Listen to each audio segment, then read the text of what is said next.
Hello, hello, hello. Good morning, good afternoon, good evening, depending on your time zone. Welcome to my channel. My name is Ogbanje Joseph. Please subscribe to this channel, share, like, as well as drop a comment on the comment section. So, our lecture today is titled The Positive and Negative Impacts of Multinational Corporations in Africa. The positive and negative impacts of multinational corporations in Africa. Now, the activities of multinational corporations, as agents of development have been controversial. While the liberal school sees the multinational corporations as blessing or as agent of growth and development, the radical view sees them as agent of underdevelopment, and as such, they are a curse to the host nations. Inasmuch as they are agents of development, they are not substitutes of states as primary captains, engineers, and agents, of development. Having made this point, let it be stressed that the activities of multinational corporations as facilitators are expected to have positive spillover effects on the economy of host countries. But there are those who will argue vehemently that multinational corporations, whichever way one looks at them, can never orchestrate development, but they spell doom for the country, in which they are resident. Now, let us look at the positive and negative impacts of multinational corporations. What I'm going to do under this section is to look at the positive impact of multinational corporations and then flip it and then look at the flip side of it. Okay, so number one positive impact of multinational corporation is job creation and employment. Job creation and employment opportunity. No doubt, multinational corporations have the monopoly of capital and technology. In the host countries, multinational corporations have been known to have created considerable, job opportunities. Now, this is true in both developed and the developed world. For instance, according to Aja Akboraja in his book Selected Themes in International Economic Relations, he opined that, for instance, in 1990, non-American multinational corporations employed 3.5 million people of the US citizenry. On a net level, they earned $110 billion, okay, that year. Hennig argued that British American Tobacco Industries, that is BAT, which operates in Nigeria with a name, Nigeria Tobacco Company, employs throughout their company, throughout over 100 branches, they employ 250,000. Now, the company's directors are Nigerians, and 90% of the management staff are Nigerians. Okay, so they are involved in surplus values, and of course, they actually enable the Nigerians that are working in their company, to be very well empowered economically. So, what is number two positive aspect of multinational corporations in their host country? Number two is technology transfer. Technology transfer. Now, it has been argued that multinational corporations, by virtue of job creation, have inadvertently, or invariably trained and occasionally transferred technology to host countries. But before a technology can be transferred, successfully, it requires that there should be a primary indigenous technology base, to assimilate foreign technologies. This is applicable to China, South Korea, Taiwan, Japan, Malaysia, India, Brazil, and Argentina. All of them actually have the base to acknowledge, to absorb technology. Now, Hennek also argues that on the flip side of it, multinational corporations do not foster socially useful industrialization.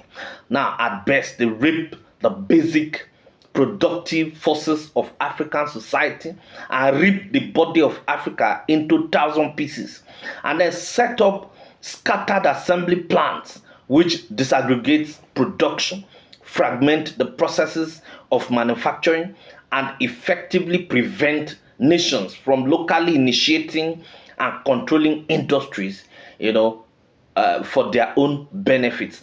To that extent, you can say that multinational corporations do not have anything good that they do to their host countries. Rather, their disadvantages are actually more. Okay, so that is number two. Let us look at number three. Number three is social and welfare services.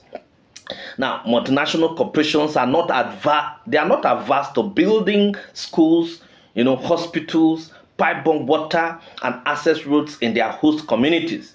But according to Aja Akboraja, okay, he argues that multinational corporations like the oil companies in Nigeria have given scholarship, to many Nigerians, especially in service-related courses.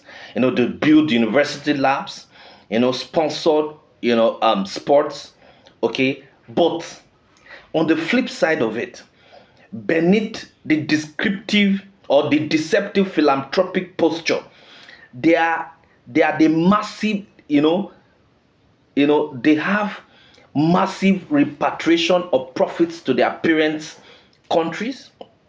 And besides, there is a dubiousness in the utility of some of their commodities like cigarettes and beer, which are harmful, that have killed in a subtle way more people than all the wars, or in Nigeria.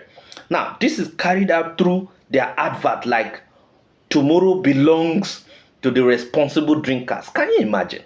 So what has happened over the years is that they have actually embarked on selling certain products that have subtly killed Nigerians than all the wars put together that have happened in this country. So another advantage of multinational corporations to Nigeria is that they facilitate leadership training in their host countries. Now, multinational corporations give a systematically ordered training, to their staff and those who have worked or are working, there, and those people working there have an edge over the civil servants. Now, the multinational corporations build capacity of their staff. They refine them and train them for leadership, and that is why those who went to their universities, who actually have worked or are working with them, are very intelligent, well cultured, and well disciplined, and can do well in leadership positions than their counterpart who are not trained by the multinational corporations. On the flip side of it, in as much as they train people, most people that are trained by these multinational corporations become their agents eventually. A good example is Diziane Alison Madwekwe, the former Minister of Petroleum, who was imposed on the Goodluck Jonathan's administration to be agent of oil companies, which she did very well until the end of that administration. Now, number 5 of the advantages of multinational corporation is foreign direct investment. Now, multinational corporations actually are attractors of foreign direct investment. Now, they are engines of attraction of capital into their host countries. For instance, in 1993, Japan had a total of $16.9 billion. $16.9 billion investment in the United States of America. On its part, the US has a total of $53.4 billion, billion dollars investment in Japan. On the other hand, the investment okay, by investing in their host countries outside their own area, the multinational corporations take out much more capital than they bring in. For example, according to Hennek 1986, page 14 precisely, he said that for every dollar that the American multinational corporations invest in their new colonial countries, they take out $4.5 capital flows, out, flows, 4.5 billion, $4.5. Now, this capital flows out through debt servicing and manipulation of export import prices, worsening poverty in already poor countries. Now, they bring in as little as possible and take away as much as politically acceptable. Now, profits officially declared and published by the multinational corporations are only a small part of effective returns, to evade or avoid payments of higher taxes. Now, what is number 6 advantage of multinational corporation? Number 6 is that they help in stabilizing the political system of their host country. Now, multinational corporations always insist on stabilizing and supporting the democratic stability in their own interest. On the other hand, examples abound, to prove that multinational corporations are out. Okay, they are not out to ensure the political development of their host countries.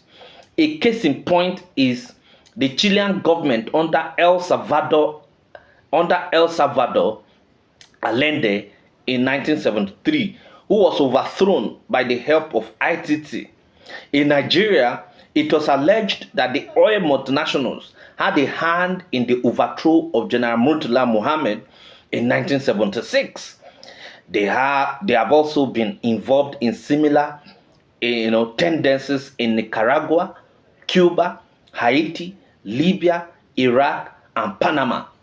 Multinational corporations are also ready instruments, of parent countries, to achieve any desired political and economic goals, be it economic assistance or economic sanctions. Okay, now the last advantage of multinational corporations, in their host country is that their operations enhance the GDP of their host countries. Now, GDP can be defined as the total production of a country divided by the total number of the population within a year, excluding foreigners. Now, the multinational corporations are facilitators and investors in the economies of their host communities, which bring about the economic development of their communities. However, on the other hand, multinational corporations are in their host countries not to serve or develop their business or develop. Okay, their business is seeking quick and high profits in order to maintain in order to maintain their overdeveloped, that is the overdevelopment of a small class of people in their home base. Thank you very much.